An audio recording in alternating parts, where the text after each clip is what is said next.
Hello, LEGO Star Wars fans! Say you have $140, you have a choice between these two ships. Which one wins? I'm going to be breaking that down by about 4 different categories. I'm comparing them and see which one takes the cake. Let me know what one you would pick right down in the comments. Smash that like button for me, that really helps me out, and a like is free. And we have these two ships. I did pick up the Razor Crest on a Black Friday sale, but I'm not letting that influence my total decision here on which one. And then the ATT was a brand new release at the $140. Of course, the Razor Crest did release at $130, but is now $140 with that price hike. We're going to be going over play features, minifigures, overall design, and any kind of fragile points that you want to be careful of. First up, though, we're going to talk about the information on the boxes and then get right to those minifigures. Right, first up, the Razor Crest is for ages 10 and up, and it has 1,023 pieces. Just a few pieces shy of the 1,082 in the ATT, but it is for 9 and up. Let's get it on. So we have a difference of about 50, right around 50 pieces. Razor Crest being slightly less, but much bigger pieces. Let's get in on those. Okay, so the Mandalorian minifigures. So we have the Mandalorian minifigures up first. They're going to take their round against the ATT minifigures. We have that nice scout troop with the dual molded helmet. Like, we're not going to do individual minifigure reviews here, but we have the IG-11 with a nice printed piece. The very good looking Mando, and the first version, this is before pre-Beskar version, which I think this is the superior one. And then you got Grief Karga there. Both all really good. The only character here that has a flaw, in my opinion, is IG-11. I think that in universe, he has a lot more flexibility and function that the minifigure here just doesn't even come close to providing. His arms should move every which way, and they just don't. But that's the only flaw there. Let's move on to the ATT minifigures. So this came with 3 regular battle droids. There's nothing new there. They're battle droids.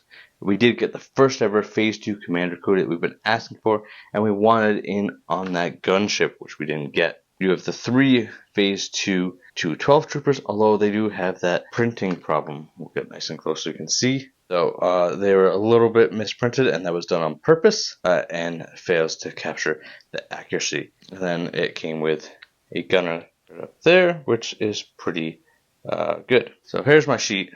Here's the sheet. So who takes the minifigure slot is going to be the Razor Crest, because IG-11 is the only minifigure with a issue, whereas, although I don't care about the 212s and I will still collect a bunch of them, their inaccurate printing does detract. So I got my backwards check mark, and so Razor Crest takes.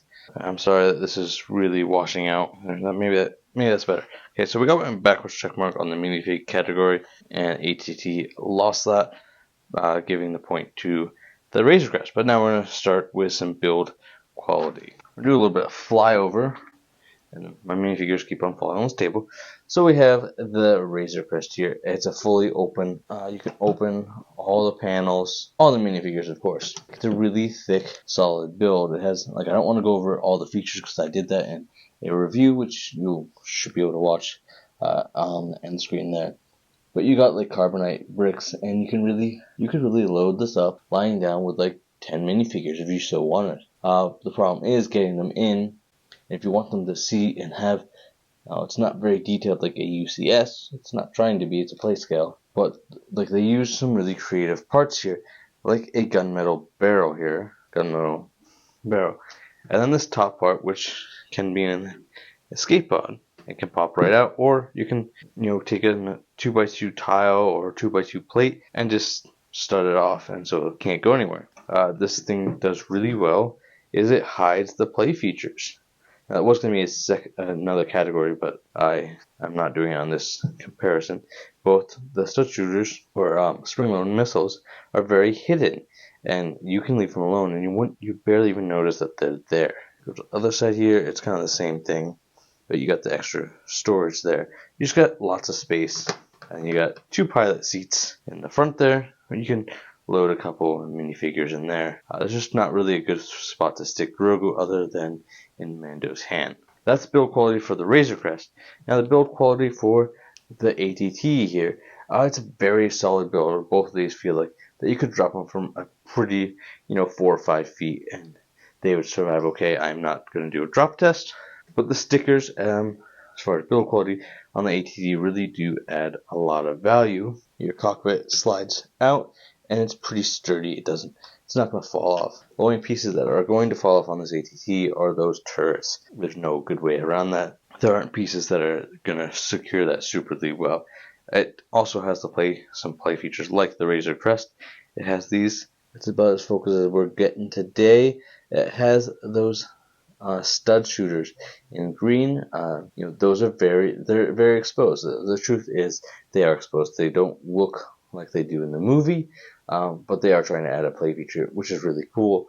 But if you want to make it look better, you would remove those and tile that off. Your gunner, but the gunner kind of shakes about, but he doesn't fall off. But I wish he was a little bit more secure. Like the Razor Crest, this thing can open up. There's the front, which you can fit like 2 minifigures. And then this back, I love how they do this.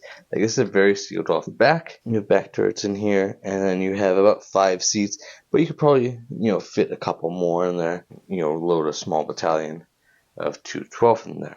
Now the value that you get, you really do get a lot of minifigs in that ATT. The build quality. I gotta give the build quality. The Razor Crest again takes the cake on that. Value though, what is the value that these provide?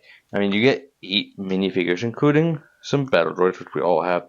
If we've bought any clone sets, you have a bunch of them. But you get 3 of them, and a spider droid. Well, it's being the best looking spider droid. It does provide a value here. Whereas the Razor Crest, you get a very rare Mando figure that's not made anymore. That is pretty good. You get a bunch of extra spring-loaded shooters. It's a very solid build. It packs a punch, but does come in at a few less pieces. So, unfortunately, I think the value goes to this ATTE. Not scoring very well. I thought, this is going to be kind of close. My overall, I kind of want to give it to the ATT. I just love that build.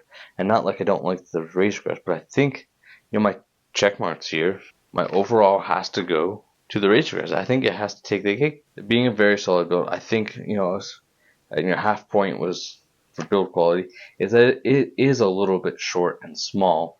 And I think that it should have been a little bit taller, but I still kind of gave it because of the play features. I think is where it kind of shined with the build quality there. It has great stickers, but some of them should have been probably prints. So my pick for out of these two is the Razor Crest. Being 140 and due to retire by the end of the year, you probably won't find a $97 Razor Crest like I did anytime soon, but you'll want to get that before Black Friday, probably.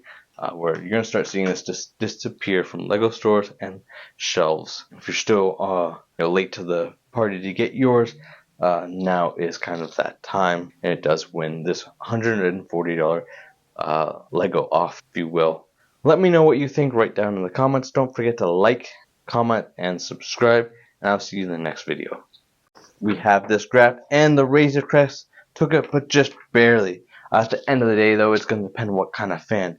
The Razor Crest is kind of gearing towards being kind of obsolete to where we are Mando, but if you haven't picked up your Razor Crest and you want to do so, now would be kind of the time. It has a great selection of minifigures and is about to retire by the end of this year, where you have a little bit more time with this ATT, and if you haven't gotten both, picking up that ATT would be, you can save that for later, provided that you'll make that 140 again.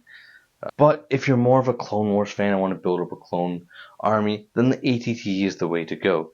You're not going to do that with the Razor Crest. You're going to build up your Mandalorian figures. You got IG-11 and Mando and Grogu. Like, all the characters are still relevant, but you have the Season 1 kind of design of the Mandalorian. You don't have that Beskar armor. There are other sets coming out that are going to have that. Like, this isn't a very good Season 3 set, or really going to provide you value if you're trying to recreate Season 3 mocks and scenes. We have the ATT here that does provide a little bit more current value. I know, Episode 3 happened so long ago, but you get that Phase 2 Cody, you get the Phase 2 Gunner, a bunch of Phase 2 212, and you can build up a little bit of your army. Thank you so much for liking this video. Consider subscribing right down below, and I'll see you in the next video right over here.